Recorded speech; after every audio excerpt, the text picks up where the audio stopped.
Shalom, saudara kasih Tuhan, kembali kita dalam renungan pagi hari ini. Dan kita akan membahas satu tema yaitu ketidaktaatan dan ketaatan. Saudara kasih Tuhan, tema ini sederhana tapi sangat penting. Karena apa?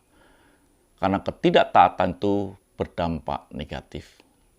Baik itu dalam sebuah rumah tangga, di dalam sebuah perusahaan yang saudara mungkin miliki, bahkan dimanapun juga.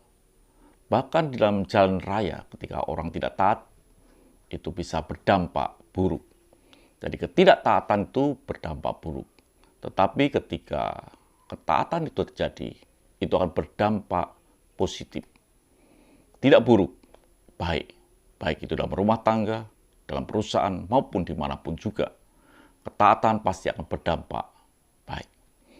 Saudaraku ya Tuhan, kalau kita bicara tentang ketidaktaatan, itu bukan sedang bicara tentang membunuh, mencuri, berzina, bukan seperti hukum yang ditulis, tetapi hal yang lain. Kita baca ayatnya lebih dahulu di dalam Roma 5 ayat yang ke-19. Dikatakan demikian, saudara kasih Tuhan. Jadi sama seperti oleh ketidaktaatan satu orang, semua orang telah menjadi orang berdosa. Demikian pula oleh ketaatan satu orang, semua orang menjadi orang benar. Jelas bukan bahwa ketidaktaatan itu berdampak buruk dan ketaatan itu berdampak baik. Artinya bahwa ketaatan dan ketidaktaatan itu tidak bisa menyatu, karena itu bertolak belakang. Dan pagi inilah yang kita akan bahas adalah ketidaktaatan lebih dulu. Ketidaktaatan itu sekali lagi katakan bahwa bukan sekedar mencuri, membunuh, dan lain sebagainya. Ketidaktaatan itu di mana orang tidak mau melakukan perintah, padahal dia mampu melakukan perintah. Bukan orang yang gagal melakukan perintah, bukan.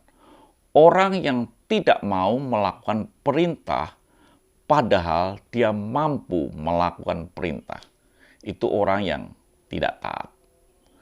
Bukan seperti ini, saudaraku.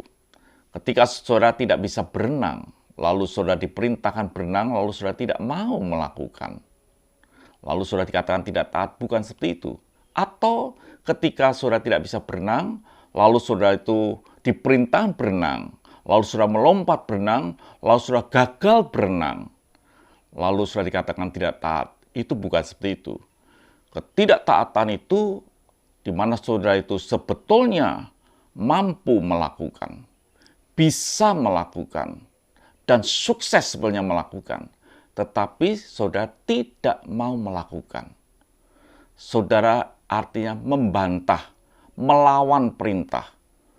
Melawan perintah itu saudara disebut tidak taat karena saudara tidak mau melakukan yang sebenarnya saudara bisa lakukan. Itulah yang disebut dengan ketidaktaatan. Nah, itu yang kita akan bahas untuk beberapa hari ke depan. Mari kita berdoa. Terima kasih Bapa. Biarlah pagi ini kami mendapat sedikit pengertian tentang ketidaktaatan. Haleluya. Amin.